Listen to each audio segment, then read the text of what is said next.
Hola amigos, hoy vamos a hacer el examen de Matemáticas 2 que se propuso en convocatoria ordinaria en junio del 2022 en Cataluña para el acceso a la universidad. Aquí os dejo las condiciones bajo las cuales hay que hacer el examen, donde responder a 4 de las 6 preguntas siguientes que vamos a cometer. Entonces, la primera pregunta dice lo siguiente: me dan una función derivada de f' de x, igual a 3x al cuadrado menos f de x, me dice que es la derivada de una función f de x. Si sabemos que f de x corta el eje de abscisas en x igual a 1, calcular la expresión de la función. Bien, si la derivada es 3x al cuadrado menos 12x, la función es una primitiva de esta función, es decir, sería el conjunto de primitivas es la integral indefinida. Entonces vamos a hacer la integral de esta función para obtener f de x. Así que f de x es integral de 3x al cuadrado menos 12x, que sería 3x al cubo partido por 3, que es x al cubo simplificado, menos 12x al cuadrado partido por 2, que sería 6x al cuadrado. Entonces quedaría x al cubo menos 6x al cuadrado más la constante de integración. La constante de integración, al variarla, es la que me da las distintas primitivas de f' de x. Entonces yo en concreto quiero una y para obtener este valor de c necesito una condición. ¿Y cuál es la condición? La condición es que la función corta al eje de abscisas en x igual a 1, es decir, que la imagen de la función en 1 es igual a 0, puesto que sabemos que el eje de las abscisas tiene todas las segundas coordenadas de los puntos que están sobre el eje de las abscisas es 0. Entonces f de 1 es igual a 0. Si f de 1 es igual a 0, a sustituir x por 1 en la función me queda 1 menos 6 más c igual a 0. Y si 1 menos 6 más c es igual a 0, ya puedo despejar c. c es igual a 5, ¿no? De aquí. Bien.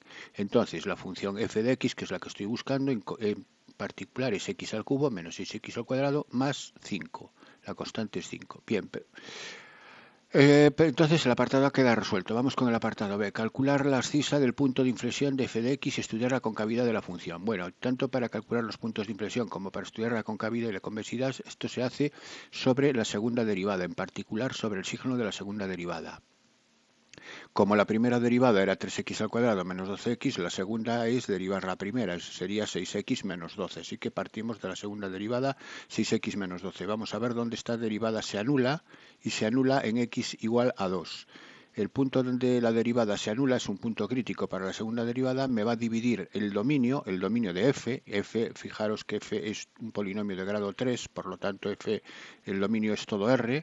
Me va a dividir el dominio, como os decía, en dos intervalos, que son desde menos infinito hasta 2 y de 2 a más infinito. En esos dos intervalos, que son intervalos de concavidad o convexidad, pues tengo que estudiar el signo de la segunda derivada para determinar si es cóncava o convexa. Sabemos el criterio es que si la segunda derivada es positiva, la función es convexa. Si la segunda derivada es negativa, la función es cóncava. Entonces vamos allá en el intervalo menos infinito 2. Para ello tomamos un punto cualquiera del intervalo, por ejemplo el 0, y sustituimos en la segunda derivada.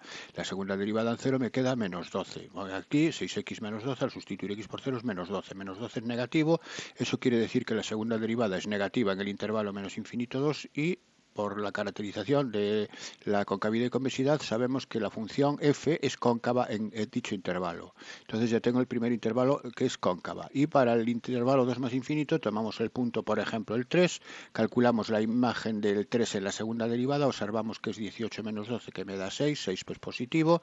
Quiere decir que la segunda derivada es positiva en todo el intervalo, así que eso quiere decir que la función es convexa en el intervalo 2 más infinito. Donde la función cambia de cóncava a convexa, hay un punto de inflexión. ¿En dónde? Donde cambia en el 2. Entonces, la abscisa del punto de inflexión es precisamente es 2, que es lo que me está pidiendo el apartado de calcular la abscisa del punto de inflexión. Bueno, la solución es x igual a 2. ¿Y la concavidad de la función? Pues es cóncava de menos infinito a 2 y es convexa de 2 más infinito. Ya está estudiado todo. Vamos a con el apartado C. El apartado C me dice lo siguiente: sabemos que el área del recinto limitado por la curva f segundo de x, el eje de abscisas y las rectas x igual a 0 y x igual a con a mayor que 2 es 15 unidades al cuadrado. Calcular el valor de a. Bien, el área va desde 0 hasta A, es decir, esos son los límites laterales del área. Y la función con la que tengo que trabajar, la que me determina el área, es la función f segunda de x, la segunda derivada en x, es decir, es 6x menos 12. Esa es la función que me va a determinar el área. Lo que pasa es que en el intervalo 0a, que es donde voy a estudiar el área, tengo que ver dónde la función está por encima del eje o por debajo. Para ello, lo que tengo que ver es primero, en primer lugar, dónde vale 0 la función. Entonces, 2x menos 6, 6x menos 12, que es la función en la que tengo que trabajar, en el intervalo 0a, vamos a ver qué ocurre si se anula esa función en el intervalo o no se anula. Y vemos que se anula en x igual a 2, eso ya lo vimos. Y x igual a 2 está en el intervalo 0a, x igual a 2 está en el intervalo 0a porque a es mayor que 2, me lo dice el enunciado aquí, a mayor que 2. Por lo tanto, tengo que estudiar cuál es el signo de f segunda de x desde 0 hasta 2 y desde 2 hasta, en esos dos intervalos, tengo que ver cómo es el signo para saber si la función que me va a determinar el área está por encima del eje de las x o está por debajo. ¿Por qué? Porque si está por encima es la integral definida de la función sin cambiar de signo. Y si está por debajo, tengo que cambiarle de signo al integral, al hacer la integral definida. Entonces, vamos a ver qué ocurre en el intervalo 0,2. Pues tomamos un punto del intervalo 0,2, por ejemplo, tomo el 1 y lo sustituyo en f segunda. Y al sustituirla en f segunda me queda 6 por 1 menos 12 negativo. Es decir, que la segunda derivada me da negativo. Eso quiere decir que si es negativa, quiere decir que la función f segunda de x, en este caso, está por debajo del eje de las x. Que la función sea negativa quiere decir que está por debajo del eje de las x, porque toma ordenadas negativas.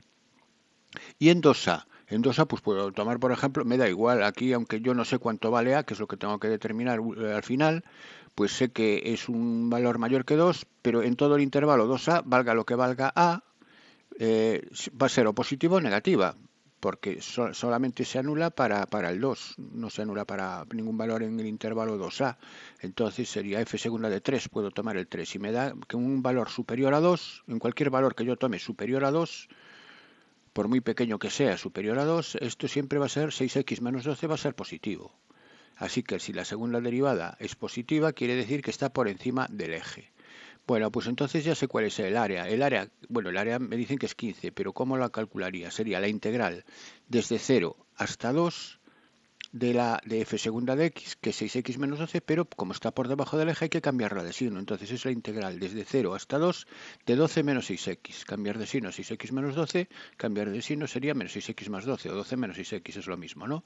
Más la integral desde 2 hasta a, de la función de f segunda, como está por encima del eje, se mantiene el signo, sería la integral desde 2 hasta de 6x menos 12. Le mantengo el signo f segunda de x. Bueno, pues nada, hacemos la integral, sería 12x menos 6x al cuadrado partido por 2, que es 3x al cuadrado. Esto tiene que ser igual a 15, así que hago la integral, 12x menos 3x al cuadrado entre 0,2, y este sería lo mismo, 3x al cuadrado menos 12x entre 2 y a. Los límites de integración son 2 y a. Eso tiene que dar 15. Aplico la regla de Barro a este corchete y me sustituyo x por 2 y luego lo sustituyo por 0 y lo resto. Y aquí sustituyo x por a y lo sustituyo por 2 y lo resto. Y me queda esto. Y tiene que ser igual a 15. Si desarrollo todo lo de la izquierda, desarrollo los paréntesis y hago las sumas correspondientes, me queda la expresión 3a cuadrado menos 12a más 24 igual a 15. Este 15 lo paso restando al primer miembro y me queda una ecuación de segundo grado en a que me permite resolver a. Voy a resolver a.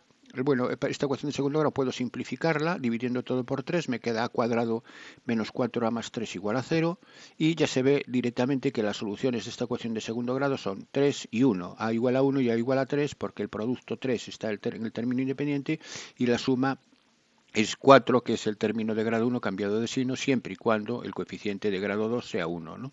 Entonces es 1 y 3. Si no veis esto directamente, lo resolvéis con la fórmula de las soluciones de la ecuación de segundo grado.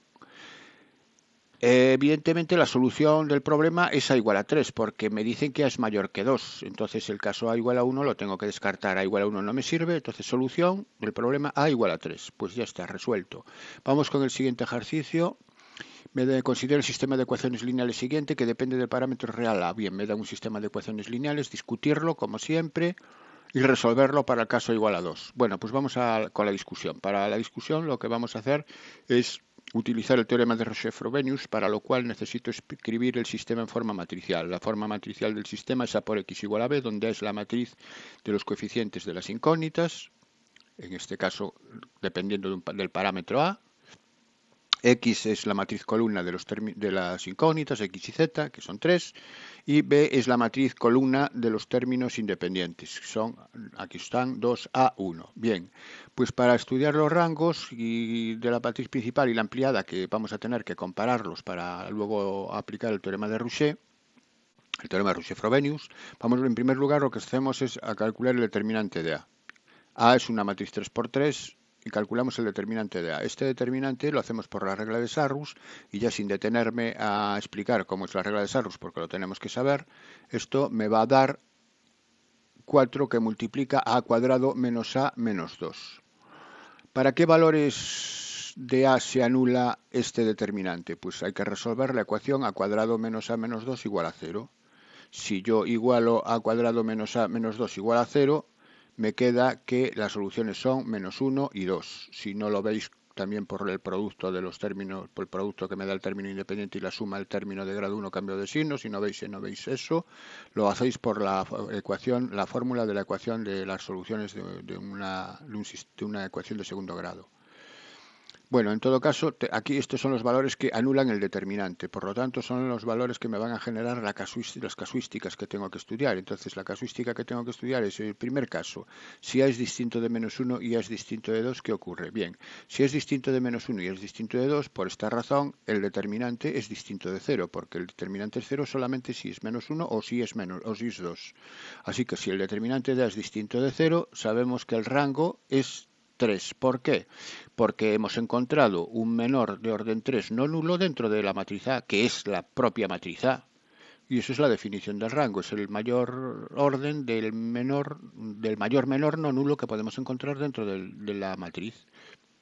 Entonces es el rango de A es 3. Y el rango de la ampliada. La ampliada es añadir la columna B a una matriz 3×3, obteniendo una matriz 3×4. Entonces los menores de orden 3 que yo puedo encontrar aquí son siempre de orden 3, son los a lo sumo. Si son de orden 3 a lo sumo, la propia A es un menor de orden 3 no nulo dentro de la matriz ampliada también. Por lo tanto, el rango de la ampliada es 3. Como los rangos coinciden y coinciden con el número de incógnitas, que son 3, por el teorema de Rouchet, el sistema es compatible determinado, tiene solución única. Bien, todo ese argumentario habría que escribirlo en un examen, ¿eh? Entonces, hacerlo de esta manera. ¿Qué ocurre si A es igual a menos 1? Ahora, si A es igual a menos 1, que sería otro caso, ahora ya es un valor concreto que ya puedo sustituir, ya puedo concretizar. En la matriz A sería, sustituyo A por menos 1 y aquí la tengo. Sé que el determinante de esta matriz es 0, sin necesidad de hacerlo ahora aparte, porque aquí ya tengo el determinante en función de A en general, y si A es igual a menos 1, sabíamos que el determinante daba 0. Por lo tanto, el rango de A no puede ser 3, porque el único menor de orden 3 que hay aquí es nulo, me da 0 ahora. Y el rango es el mayor orden del menor no nulo. Así que si no es 3, tiene que ser inferior a 3. Entonces me pregunto, ¿puede ser 2? Para que sea 2, tengo que encontrar un menor de orden 2 no nulo dentro de A. Los hay un montón de ellos. En particular, por ejemplo, este. Puedo coger este el menos 1, 2, 2 menos 1, el que queráis. En todo caso, siempre que toméis uno, siempre indicadlo para que os justifique que lo que decís a continuación, que es que el rango de A es igual a 2. Y vamos con la matriz ampliada. La matriz ampliada es esta misma matriz a la que le hemos de añadir la columna 2A1 con el valor de A igual a menos 1. Entonces la matriz ampliada aquí lo tengo, donde hemos añadido 2A1 con A, repito, menos 1. Aquí fijaros que los menores de orden 3 ahora son más de 1.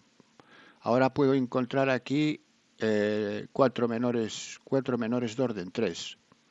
El primero es A, pero A ya sé que es el determinante es 0, ya no lo tengo que averiguar. Y luego siempre fijaros si hay proporcionalidad entre columnas o filas. Entonces yo aquí observo que la segunda columna y la última columna son iguales, hay una igualdad. Aquí lo tengo, estas dos columnas son iguales. Entonces cualquier menor de orden 3 que yo tome y en la que intervengan las dos columnas iguales me va a dar 0. Así que ya no lo compruebo. ¿Por qué? Porque hay una propiedad de los determinantes que me dice que si un determinante tiene dos columnas, si una matriz tiene dos filas o dos columnas iguales, el determinante de dicha matriz es nula, es 0. Bueno, entonces aquí ya el único determinante que puedo coger donde no me aparezcan las dos columnas iguales es el menos 1, 2, 1, el 2, menos 1, 1 y el 3, 1, 4. Pero esa es la matriz A. Recordar que es la matriz A. La matriz A tendría determinante 0. Entonces todos los determinantes de orden 3 que hay dentro de la ampliada son nulos. Así que el rango de la ampliada es 2. Bueno, aquí estoy cogiendo esta. Puedo coger menos 1, 2, 1, 3, 1, 4 y 2, menos 1, 1. No, perdón, aquí os metí la pata. Tenía que coger, no es A, esta matriz no es A y aquí no se repiten las columnas, efectivamente. Entonces tengo que comprobar este determinante, pero al hacer este determinante me da 0, con lo cual ya tengo que todos los menores de orden 3 son nulos. Así que el rango de la matriz ampliada no puede ser 3, tiene que ser 2. Si los rangos coinciden y además es menor que el número de incógnitas, el sistema es compatible e indeterminado con un grado de libertad. Los grados de libertad es el número de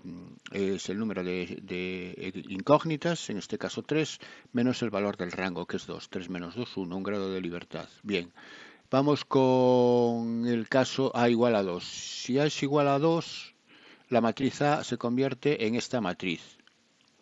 Sabemos que el determinante de esta matriz es 0. También lo sabemos ya desde el principio. Así que el rango no puede ser 3. Puede ser 2. Hay un menor de orden 2 no nulo. Bueno, si veis que con la primera y la segunda columna todos los menores de orden 2 son nulos, los que pueda tomar aquí, pero con la segunda y la tercera no lo son. Entonces puedo tomar como menor de orden 2 no nulo este, por ejemplo, cuyo determinante es 2 menos 6, ¿no? Es distinto de 0, así que el rango de A es 2. Y vamos con la ampliada. Vamos con la ampliada y la ampliada es esta, sería esta matriz. Recordar que es simplemente la matriz A, añadido ahora la columna B, que es la 2, 2, 1, porque ahora A vale 2. Y aquí observamos que hay 3 columnas iguales. Si hay 3 columnas iguales, ahora cualquier menor de orden 3, 3 columnas iguales, cualquier menor de orden 3 que yo tome aquí, al menos tiene 2 columnas iguales. Al menos le va a aparecer la columna 2, 2, 1 repetida. Por lo tanto, todos los menores de orden 3 son nulos, por esa razón, porque siempre van a tener 2 columnas, al menos 2 columnas iguales.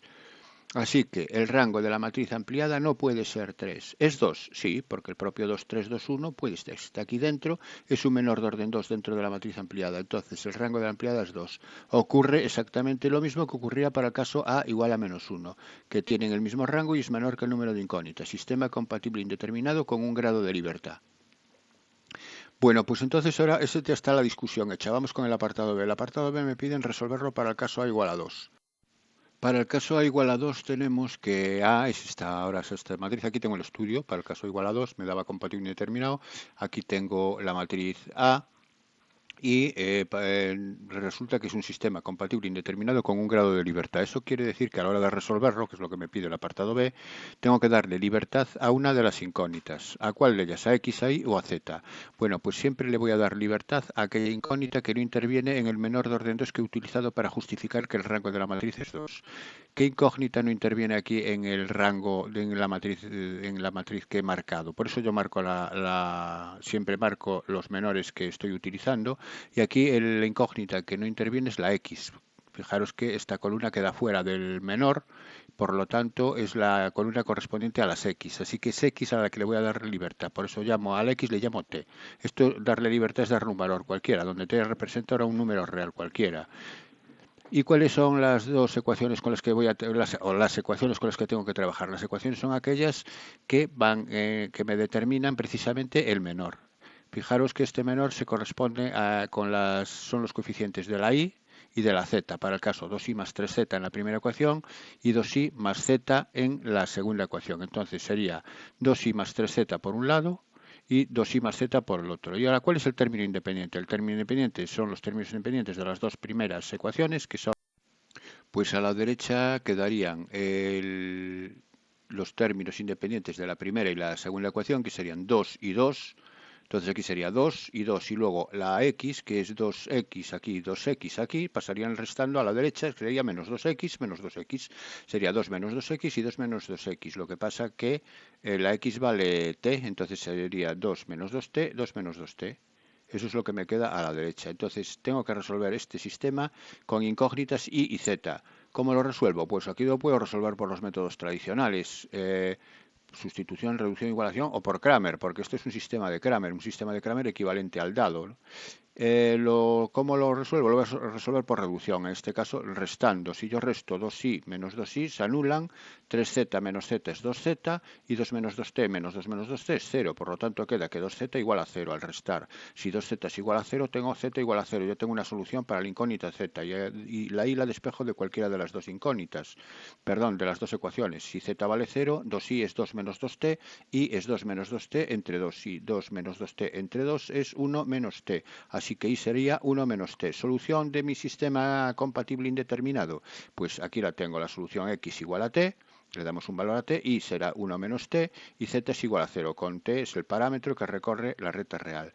Esto sería una solución que interpretada geométricamente serían las ecuaciones paramétricas de una recta, y las tres ecuaciones que me dan serían tres planos, ¿no? Entonces serían tres planos que se cortan en una recta. Eso sí me piden la interpretación geométrica, no es el caso. Bueno, entonces ya queda resuelto el ejercicio. Pasamos al siguiente ejercicio. Me dicen sea la recta definida por la siguiente expresión, me dan una recta en ecuaciones paramétricas con lambda el parámetro, determinar la posición de la recta R respecto del plano pi, posición relativa a una recta y un plano, eso es muy sencillo. Si es paralela, calcular la distancia de R a pi, si es secante, calcular el punto de corte. Bien, muy fácil. Para calcular la posición relativa de una recta y un plano, yo parto del supuesto de que que van a tener puntos en común. Si tienen puntos en común, los puntos al ser de R tienen esta forma, es decir, un punto genérico de R es de la forma 2 más lambda, menos 1 más 3 lambda, 3 más lambda, ¿no? Si es un punto en común con un punto del plano, ese punto tiene que satisfacer la ecuación del plano, es decir, que al sustituir x por 2 más lambda y por menos 1 más 3 lambda y z por 3 más lambda y restar de 4, me tiene que dar 0. Es lo que voy a hacer. Y despejar lambda. Entonces pongo la x. ¿Quién es x? 2 más lambda. Menos 2 por i. Menos 2 por menos 1 más 3 lambda. Más 4 por z. Más 4 por 3 más lambda. Menos 4 tiene que ser igual a 0. Voy a ver si existe un lambda que efectivamente verifica esta igualdad. Entonces, haciendo operaciones aquí, me queda lo que tiene lambda. Lambda menos 6 lambda menos 5 lambda. Menos 5 lambda más 4 lambda menos lambda. Y lo que no tiene lambda es 2 más 2, 4, 4 más 12, 16, 16 menos 4, 12. Queda menos lambda más 12, igual a 0. De aquí despejo lambda. Entonces, efectivamente, hay un valor de lambda que satisface esta ecuación. Un valor de lambda que forma parte del parámetro de la recta R que satisface la ecuación del plano. Entonces, solamente hay uno, que es lambda igual a 12. Eso quiere decir que se cortan en un punto. Entonces esa es la posición relativa, R corta pi en un punto P. Para que fuera paralela, ¿qué tendría que ocurrir? Para que fuera paralela no podría existir este lambda, por lo tanto me daría aquí algo, por ejemplo, la lambda desaparecería y me aparecería 1 igual a 0, un absurdo. Si me aparece un absurdo quiere decir que no existe ninguna solución para lambda y por lo tanto, parto del hecho de suponer.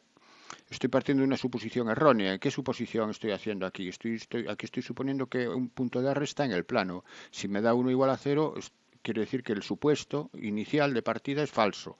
Entonces no hay puntos de la recta en el plano en común, no hay puntos en común, por tanto la recta sería paralela al plano. Bueno, en este caso R corta al plano en un punto, que es lo que es la posición relativa. Y ahora me dicen, si es paralela, que no es el caso, no lo es, determina la distancia, eso no lo tengo que hacer. Si es secante, que sí lo es, porque al cortarse en un punto, la recta y el plano son secantes, calcular el punto de corte. Bueno, el punto de corte es obvio, que es sustituir, como su punto es de R, sustituir lambda por 12 en las ecuaciones paramétricas de R. Yo tengo la primera coordenada del punto, que sería 2 más 12, 14, la segunda coordenada del punto, que sería 1 más 36, 35, y la tercera coordenada del punto, que sería 3 más 12, 15. Entonces el punto P es el 14, 35, 15, que repito, se obtiene sustituyendo lambda en las ecuaciones paramétricas de la recta. Entonces, este es un punto a su vez de la recta y del plano. Si queréis, podéis comprobar que efectivamente, si sustituís x por 14, y por 35 y z por 15 en esta ecuación, os va a dar 0. Apartado B. Calcular la ecuación de la recta S perpendicular al plano pi que corta la recta R en un punto P, cuya primera coordenada es 5 veces más grande que la segunda. Bien, esto es un poquito más difícil, pero veréis que tampoco es tan complicado si lo pensamos de la siguiente manera. Me piden la ecuación de una recta, en primer lugar, perpendicular al plano pi. Si la recta es perpendicular al plano, El vector director de la recta es obvio. El vector director de la recta es un vector normal del plano. Es el vector perpendicular al plano, el vector normal. Así que el vector director de S, V sub S, va a ser el vector normal del plano pi. Porque, repito, la recta es perpendicular al plano y el vector normal del plano de un plano es el vector perpendicular, precisamente. ¿Y quién es el vector normal de un plano? El vector normal de un plano viene determinado por los coeficientes de x, de y, de z respectivamente. Es decir, son las componentes, son 1, menos 2 y 4. Eso sería el vector normal del plano, el 1, menos 2, 4. El problema es el punto, necesito un punto. El vector ya lo tengo y necesito ahora un punto. El punto por el que pasa la recta S, el único que tengo es el punto P, que me dice aquí que además porque corta la recta R. La recta S corta la recta R un punto P, entonces el punto P, aparte de ser de R, también es de S. Como resulta que me dicen que en ese punto la primera coordenada es 5 veces más grande que la segunda, el punto de S tiene que ser de la forma 5A, que es la primera coordenada, A, que es la segunda, entonces aquí la primera es 5 veces más grande que la segunda, y B, que es la tercera coordenada, que en principio le llamo, no tiene nada que ver con las dos primeras, y le llamo B, es distinta. Este punto, aparte de pertenecer a S, también pertenece a R, porque se cortan en ese punto R y S. Si este punto pertenece a R, ese punto tiene que ser de la forma 2 más lambda, menos 1 más 3 lambda y 3 más lambda. Dicho de otra forma, sustituyendo X por 5A y por A y Z por B, tengo que igualar estas dos obteniendo estas tres igualdades. Estas tres igualdades me generan un sistema de tres ecuaciones lineales con tres incógnitas. ¿Quiénes son las incógnitas? Las incógnitas son A, B y lambda. Puedo ordenarlos, la ordeno de esta forma, 5A menos lambda, A menos 3 lambda, B menos lambda, igual a los términos independientes, los dejo a la derecha. ¿Cómo resuelvo esto? Bueno, pues para resolver esto lo puedo resolver por los métodos tradicionales de un sistema de ecuaciones lineales de tres incógnitas, por el método de Cramer, o por reducción, por sustitución, por igualación, Aquí como son ecuaciones muy sencillas, lo voy a hacer por sustitución. Voy a despejar lambda en la primera ecuación y lambda es 5A menos 2. Eso está claro. Vamos, lo sustituyo en la segunda ecuación, sustituyo lambda por 5A menos 2 en la segunda y me queda A menos 3 que multiplica 5A menos 2 más 6. Bueno, 3 que multiplica 5A menos 2 es 15A, menos 15A, menos 3 por menos 2 más 6. Eso tiene que ser igual a menos 1. Haciendo operaciones aquí, A menos 15 es menos 14A, el 6 pasa para allá restando, menos 14A igual a menos 7. Si menos 14A es igual a menos 7, A es igual a menos 7 entre menos 14, que simplificado es un medio. Ya tengo el valor de A, un medio. Si A es igual a un medio, pues despejo lambda. Lambda es 5A menos 2. 5 por un medio es 5 medios menos 2. 5 medios menos 2 es un medio también. Así que lambda me va a dar un medio. Y B, que me falta B, pero B lo despejo de la tercera ecuación. Es 3 más lambda. 3 más un medio son 7 medios. Entonces B es 7 medios. Con lo cual, si ya tengo A y tengo B, fijaros que ya tengo el punto. El punto sería 5 por un medio, 5 medios. A es un medio y B es 7 medios. Ese sería el punto. Si tengo el punto por el que va a pasar la recta S que estoy buscando y su vector director, pues entonces la ecuación de la recta S en forma paramétrica, aquí la tengo, sería 5 medios más 1 por nu, y igual a 1 medio menos 2 por nu, y z igual a 7 medios más 4 por nu, y yo tengo la ecuación de la recta S pedida. Pasamos al siguiente ejercicio. Encuentres una función polinómica g de x de grado 3 tal que corte al eje de las ordenadas en el punto 0,5, que la recta tangente a dicha función en el punto 2 x igual a 1 sea horizontal y la segunda derivada sea igual a 2x más 1.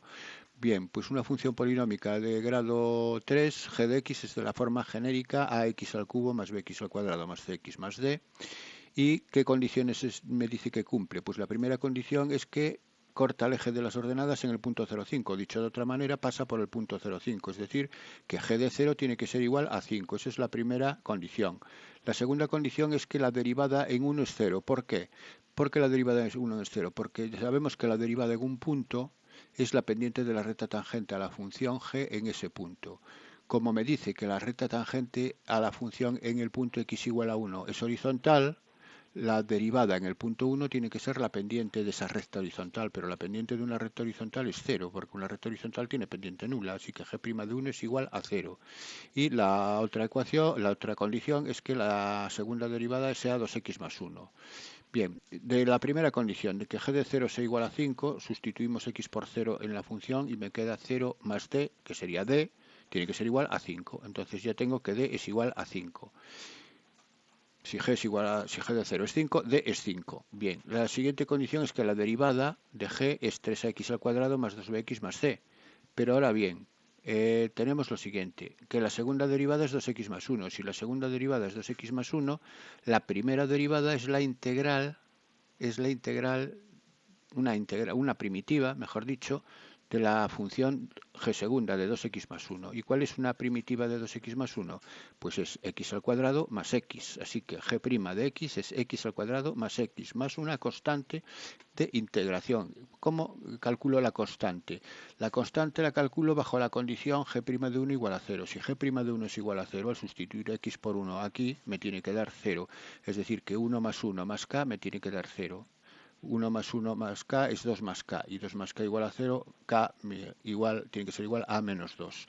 Así que g' de x es x al cuadrado más x menos 2. Pero sabemos por otra parte que g' de x es 3x al cuadrado más 2bx más c, así que igualamos g' de x expresado de esta forma en función de a, b y c con el valor que me da aquí, que es x al cuadrado más x menos 2. Aquí está g' de x con el valor de constante k, igualo las dos g' de x que tengo aquí, las igualo, y al igualar tengo dos polinomios de grado 2 iguales, y dos polinomios son iguales cuando sus coeficientes del mismo grado son iguales. ¿Cuál es el coeficiente de grado 2 aquí? Aquí el coeficiente de grado 2 es 3a, y aquí a la derecha es 1, por tanto 3a tiene que ser igual a 1. Con x, 2b tiene que ser igual a 1, y c tiene que ser igual a menos 2.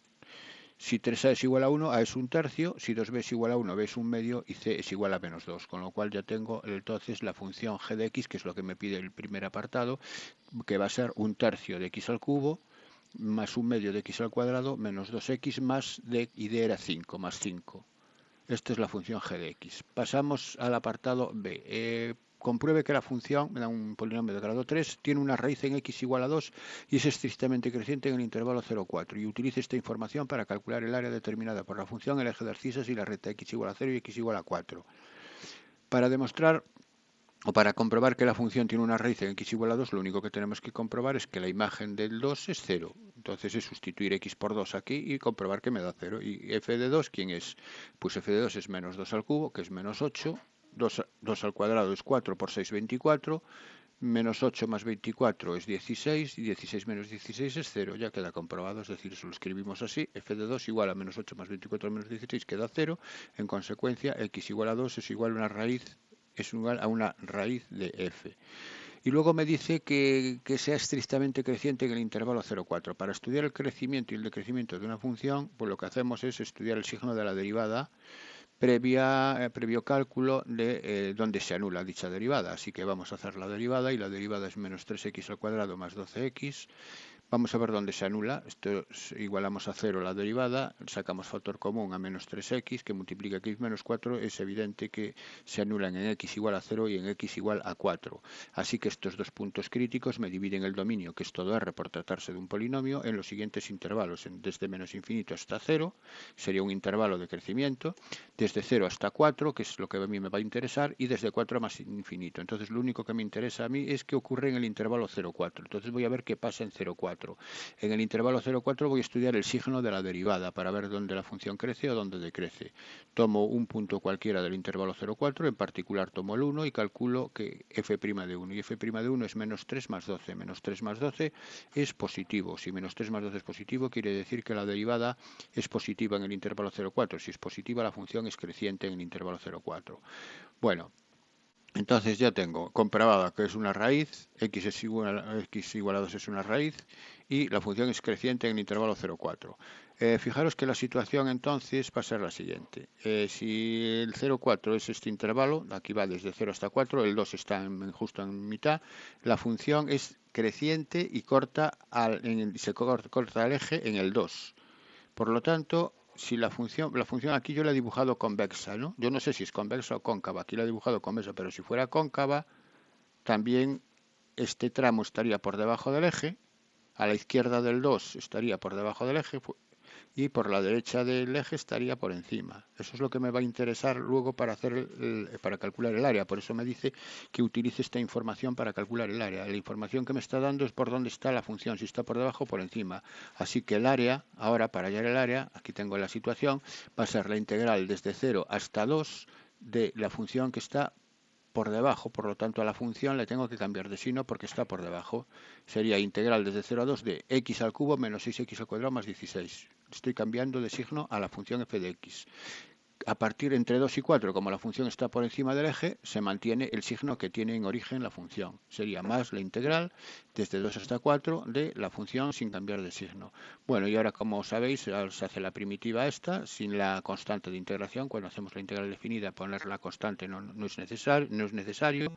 Quedaría x a la cuarta partido por 4 menos 6x al cuadrado partido por 3, que es 2x al cubo, más 16x. Eso sería entre 0 y 2. Y entre 2 y 4 es lo mismo, pero cambiando de signo a esta expresión.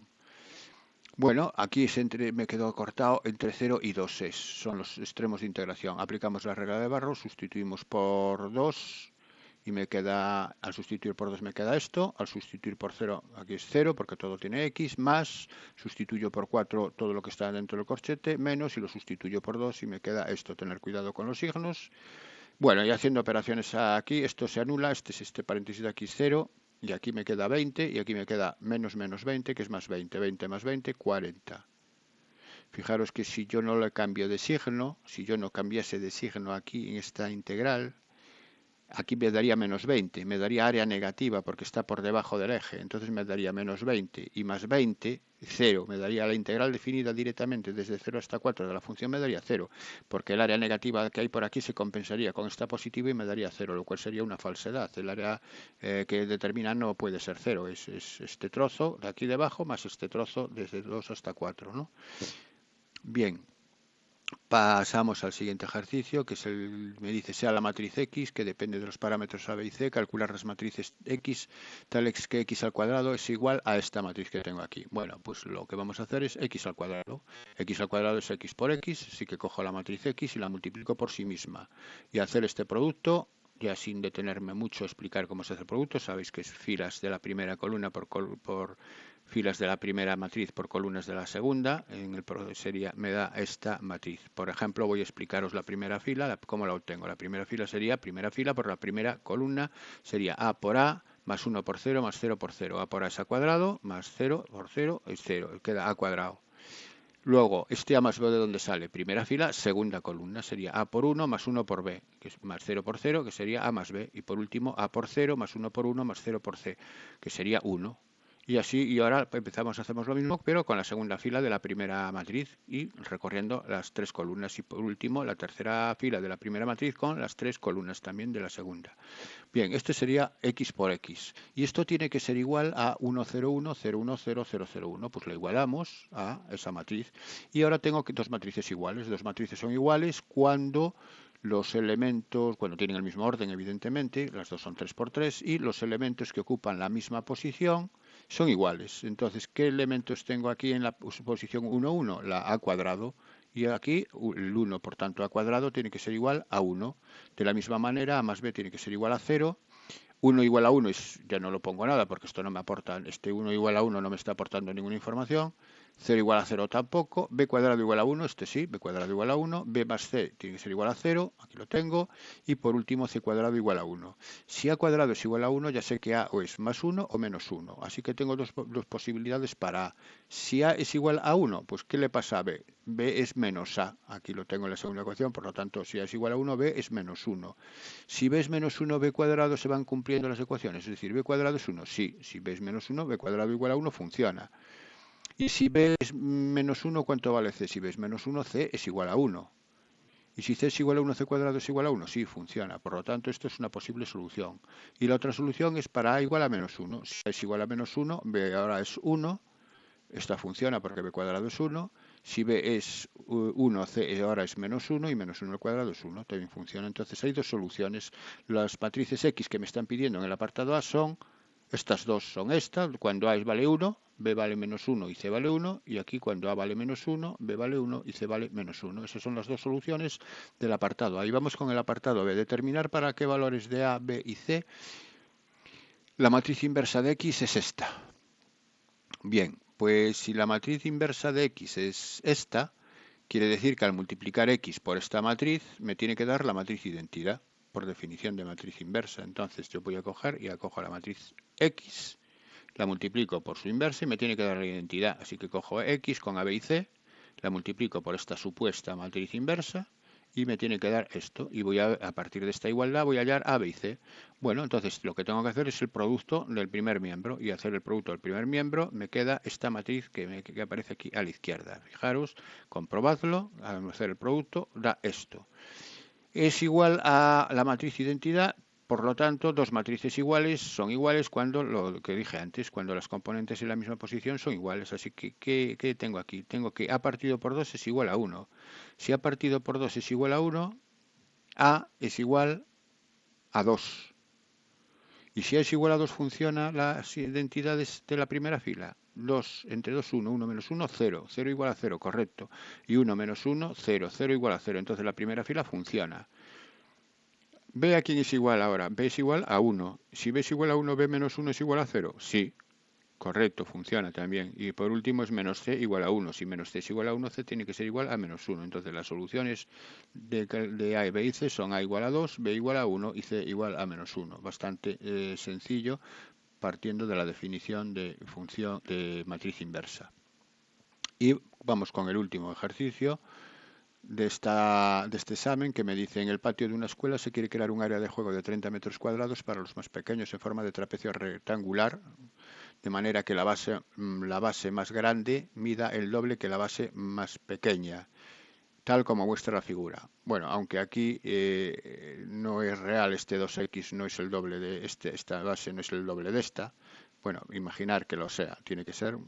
Aquí hay un trapecio rectángulo que es de esta forma, y el lado oblicuo sea el más corto como sea posible. El lado oblicuo sería este de justificar que se satisfacen las siguientes relaciones. H es igual a 20 partido por X y de X igual a esta raíz cuadrada. Bueno, esto es bastante sencillo, porque ¿qué me dice en principio? Me dice que el área es de 30 metros cuadrados y el área de un trapecio yo sé que es la base mayor más la base menor partido por 2 y por la altura. Entonces 30, que es el área, es X más 2X, que son la suma de las bases, partido por 2 por la altura.